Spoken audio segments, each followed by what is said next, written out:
This is part 7, UV layout in Unfold 3D Magic and 3D Studio Max.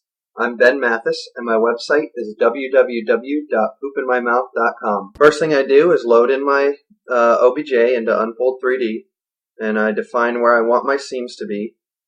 I pretty much know where I want them to be just from past objects that I've unwrapped the UVs. I kind of know what's going to happen when I unwrap them, so that's not really something that can be explained that as a universal rule for all objects.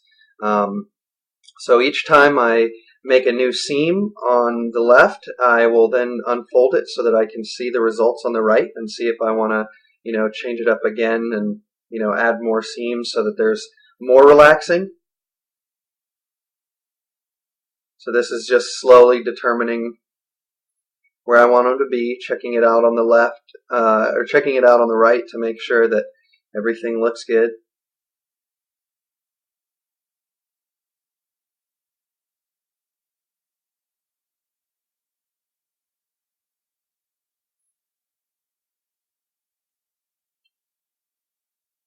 And I let the color coding of the orange versus black guide me in where I still need to unfold. The orange are the areas that are heavily stretched.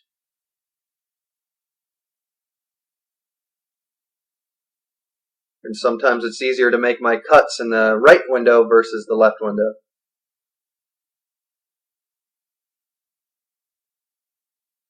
Okay, so now I'm using surface adjustments to just kind of trying to ease out any remaining deformations. So to save it out, I've imported it back into 3D Studio Max.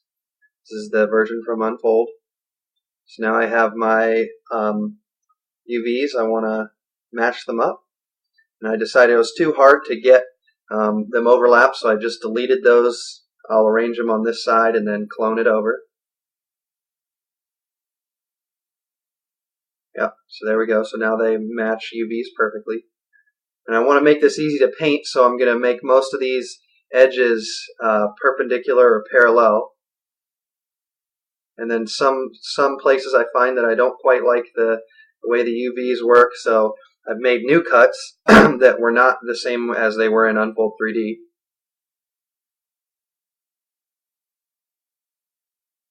I'm using Chug Nuts UV tools on the right. So this makes it really easy to utilize the square nature of the pixels in Photoshop. And straight lines of pixels are always sharper than ones that have to go at an angle. So that's why I try and keep all of these as as aligned as possible.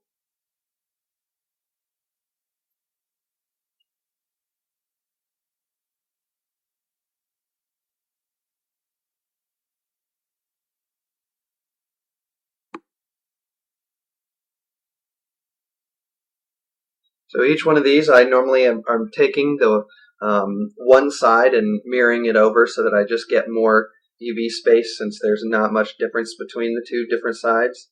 And I only normally leave the center line of polys unmirrored. But with all these small things like the trigger guards and the loop handles, it just doesn't really make sense to have unique space on both sides.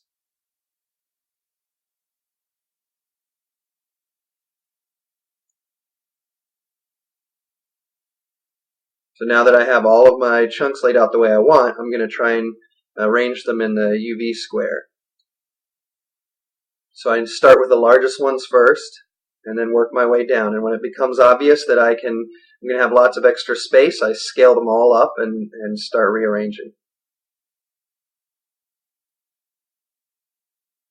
And some of them, if I determine that everything will fit much better without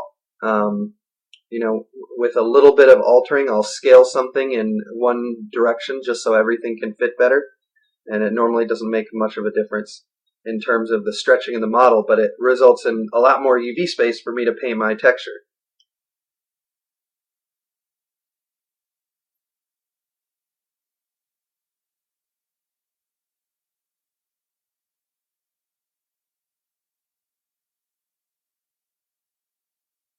And now I find that I've been able to fit everything on the UV square. And now I can see they're all lined up and perfect.